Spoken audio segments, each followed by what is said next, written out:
আসসালামু আলাইকুম। আজ রুই মাছ দিয়ে রান্না করব জালি কুমড়া দিয়ে। অনেকেই খেতে চান না, এভাবে জালি কুমড়াটা রান্না করে খেয়ে দেখবেন।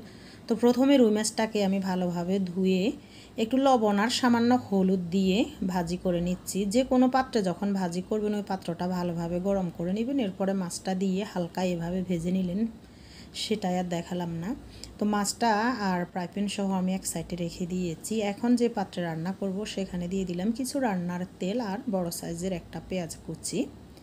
জালি কুমড়াটা অনেকভাবে খাওয়া যায়। আমার চ্যানেলে কিন্তু বেশ কিছু জালি কুমড়ার রেসিপি দেওয়া আছে ফেসবুক পেজেও, রকমারি রান্নাঘরে।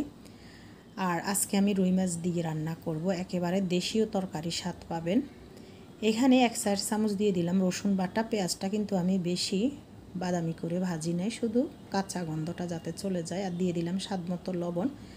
1.5 চামচ দিয়ে দিলাম মরিচের গুঁড়া। আর 1 চামচ দিয়ে দিলাম এখানে হলুদের গুঁড়া। 1 চামচ দিয়ে দিব ধনিয়ার গুঁড়া। জালি কুমড়া, পটল, কাঁকরোল এগুলো তরকারিতে কিন্তু তেমন একটা বেশি মশলা দিতে যাবেন না, তাহলে খেতে ভালো লাগবে না। এখন আমি কিছু পানি দিয়ে দিলাম। মশলাটা ভালোভাবে একটু কষিয়ে নিব যাতে করে মশলাটার কাঁচা গন্ধটা চলে যায়। এখন আমি এর ভিতরে জালি কুমড়াটা দিয়ে দিব। এভাবে একটু কেটে নিয়েছি দেখুন। আর এখানে আমি 2টো আলু দিয়েছি।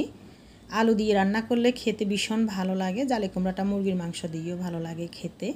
তো আমি এখানে আলু আর জালি কুমড়া মিলিয়ে দিয়েছি। আপনারা শুধু জালি কুমড়া দিয়ে রান্না করতে পারবেন, আমার চ্যানেলে কিন্তু দেওয়া আছে।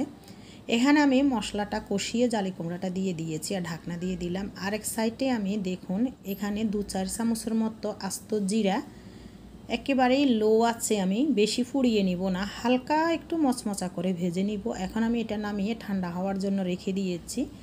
আর জালি কুমড়ার তরকারিটা ভালোভাবে একটু নেড়ে চেড়ে কষিয়ে নিব যাতে করে মশলাটা সবগুলো সবজির গায়ে লাগে।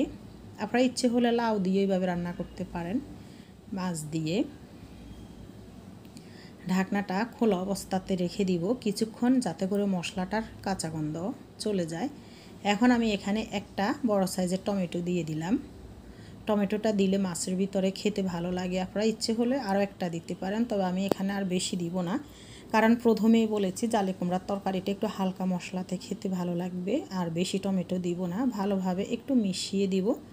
মিশিয়ে দিয়ে ঢাকনা দিয়ে 3 থেকে 4 মিনিট হাই ফ্লেমে জাল করে নিব। আর মাছটা এখন আমি দিয়ে দিব সবজির ভিতরে। এখানে অনেক টাইমে বাচ্চারা সবজি খেতে চায় না, এভাবে কিন্তু মাছ দিয়ে সবজি রান্না করে বাচ্চাদেরকে দিতে পারেন, তারা কিন্তু খুব মজা করে খেয়ে নেবে। সাথে কিছু আলু দিয়ে দিবেন। আলু তো বাচ্চাদের এমনি পছন্দের একটি খাবার। এখন আমি ফুটন্ত গরম পানি দিয়ে দেব তরকারির ভিতরে। যে কোনো সময় রান্নাতে গরম পানি ব্যবহার করার চেষ্টা করবেন, তাহলে কি হবে, এর স্বাদ, ফ্লেভার এবং কালার দুটাই ঠিক থাকবে।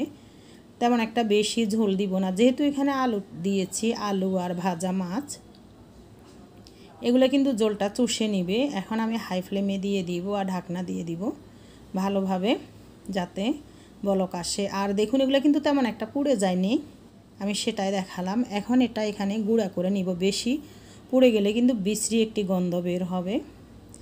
আর এই জিরার গুঁড়াটা কিন্তু তরতাজা দেওয়ার, ফ্রেশ দেওয়ার চেষ্টা করবেন তরকারিতে, তাহলে খেতে ভালো লাগবে। যেহেতু কুমড়ার তরকারিটা একটু পানসে হয়, সেজন্য এই জিরার গুঁড়াটা দেওয়ার চেষ্টা করবেন। পটল, কাঁকরোল জিরা গুঁড়া যদি দেন জালি কুমড়াতে ভালো লাগবে, খুব সুন্দর ফ্লেভার আসবে।